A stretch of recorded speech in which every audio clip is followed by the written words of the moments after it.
foreclosures bloodbath deepens as banks seize 40,000 homes in just 1 month, and the pain is only beginning. 40,000 in 1 month. Let's see what Tom's got to say about this. With the number of Americans losing their homes to banks rising for an 11th straight month, it's clear the housing crisis is getting worse rather than better. The U.S. foreclosure activity jumped again in January 2026 with a total of 40,534 properties facing foreclosure filings, a 32% increase from the same time last year. Foreclosure filing cover every stage of the process, from the moment a lender issued a legal warning to the point a home is formally seized after missed mortgage payments. While the total was slightly lower than December, January still marked the 11th straight month a rising year-over-year foreclosure activity, a clear sign the pressure is building, not easing. He said foreclosure starts. Foreclosure rising across the board, said Rob Barber, CEO of Adam.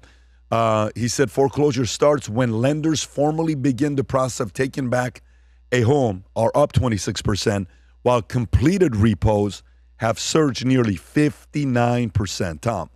So I've been talking about this year that this K-shaped economy we're in and what's happening with the consumer.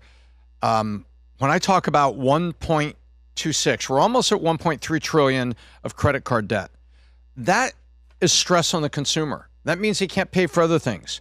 And when core things have not come back down, remember, inflation rate is now moderated.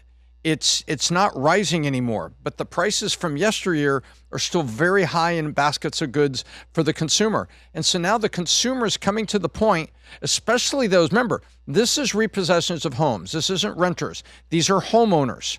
Homeowners that can no longer pay the mortgage, and you look year over year, the foreclosures are up. Foreclosure is like the final late notice.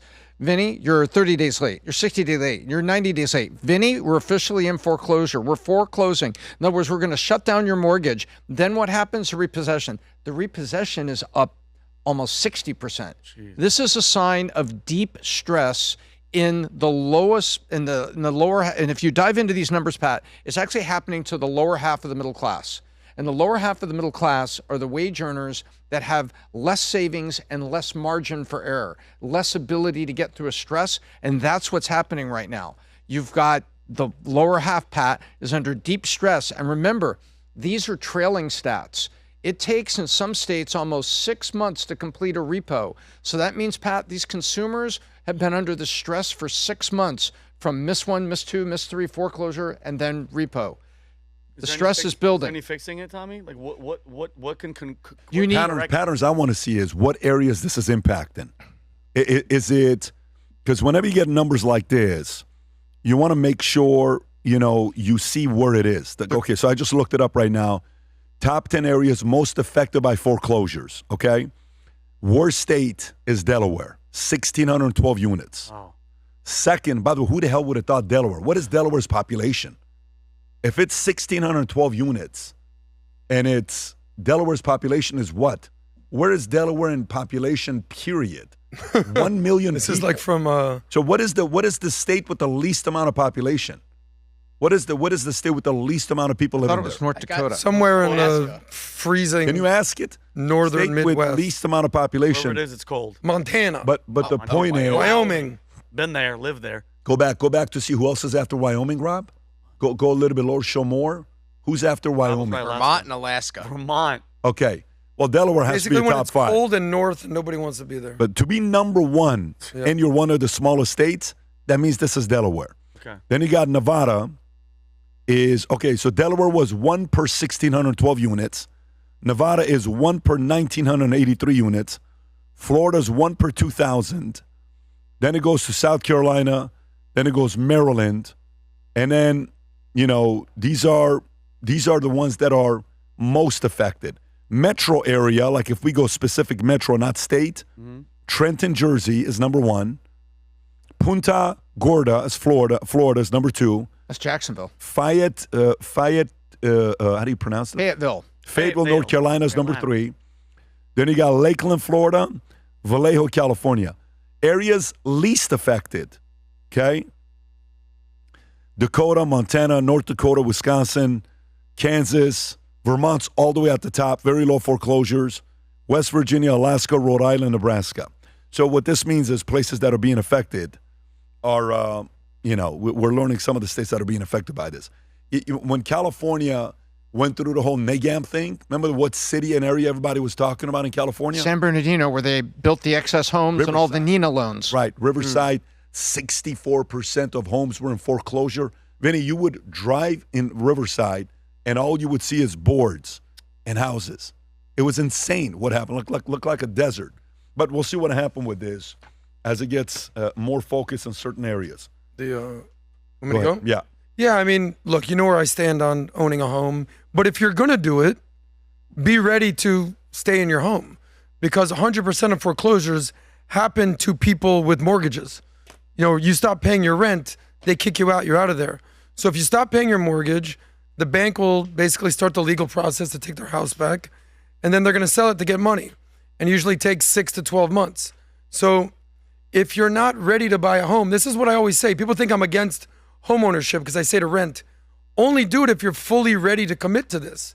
Because the last thing you want to do is get fed a bunch of lies. You got to own a home. You got to own a home. If you're renting, you're throwing away money. And then you get a home and then you're in it for 2 years and then the bank gets it back. So this is why, tell me if you've ever heard this before. You're not really a homeowner. You're a mortgage holder. The catch is you can become a homeowner if you position yourself correctly, save that money and invest the money correctly. But a lot of people own a home or buy a home before they're ready. And unfortunately, if you want to follow data, the bank just seized 40,000 homes this month and the pain is only beginning.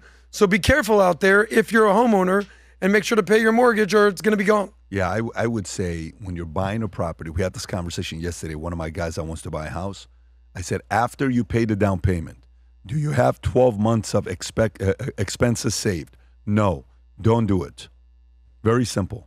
If you don't have it, when you buy a property, you think you have nothing else to fix? You don't think about the expenses that you're not thinking about. Buying a house comes with additional expenses as well. A new Faith Over Fear hat is coming soon to a theater near you, but I just wanted to this morning I was listening to Billy Graham, which, Pat, you told me to listen to him. You're like, Vinny, dive in and listen to him. So I'm getting ready in the morning. I'm just listening to Billy Graham, and he said something that I hadn't heard in a while, and it was the Apostle Thomas. When Jesus rose from the dead, Thomas wasn't there to see the resurrection. So Thomas goes, I'll believe that he rose if I get to put my hands in his wounds and in his side. So then he finally sees Jesus, and he goes in there. He goes, God, Thomas, God, put your hands in here. And Jesus looks at him and goes, because you have seen me, you believe. Blessed of those who haven't seen me and still believe. And in that moment, Tom, it hit me. He's talking about us. Okay, we weren't there. We didn't see Jesus walk. We didn't see him die. We didn't see him rise from the dead, but we believe, and that is faith in real time. And he's talking about us. And the last one, you mentioned the story about the Nigeria that we're sending 200 troops.